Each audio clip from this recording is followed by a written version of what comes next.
Have you ever wondered what creates happiness? Big question.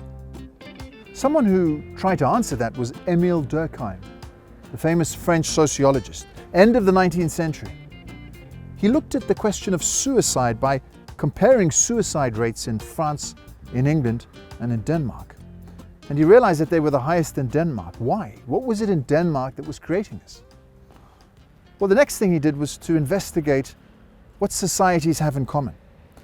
And he looked at ancient societal practices. And he found that every society essentially divides objects, symbols, things into two categories: the sacred and the profane. Now, the sacred means things that are special, things that have some purpose, things that are holy, things that have value. The profane refers to things that are mundane, that are ordinary, that are everyday. Now, what gets people excited, it's not the mundane, it's not the profane. Those are kind of the things you have to do just to get through life. Humdrum, if you like. No, what gets people excited, it's the sacred. It's these special symbols, heroes, archetypes, dreams, big ideas. And when he looked at totem poles, he saw that the totem pole was a kind of collection of these sacred symbols. And what he saw on the totem pole was not just a collection of the sacred, but a collection of humanity. People would gather around the sacred, not the profane. They'd get together in festivals, in initiation ceremonies.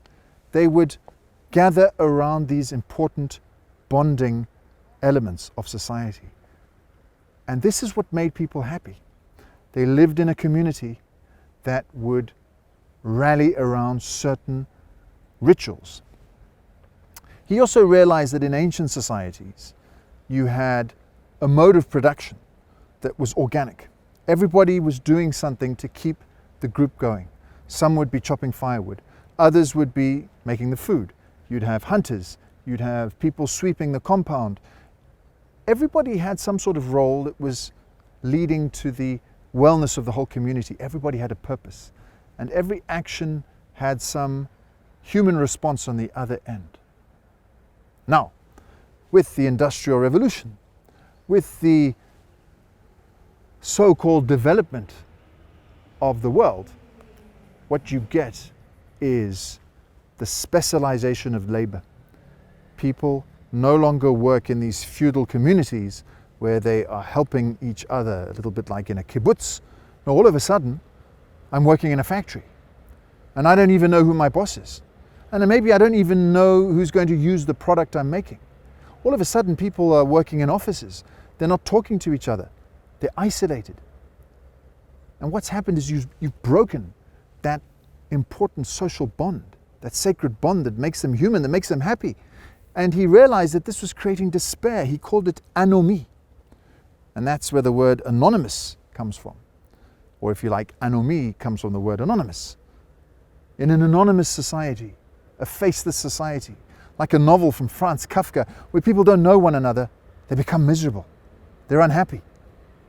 So how do we create happiness? Well, for Durkheim, we've got to get back together, have these sacred rituals, join around a totem pole. We've got to stop working in these isolated silos. That's no way to be happy. That'll just make us miserable. So as soon as we can get these masks off, get back to normal, let's celebrate our humanity collectively.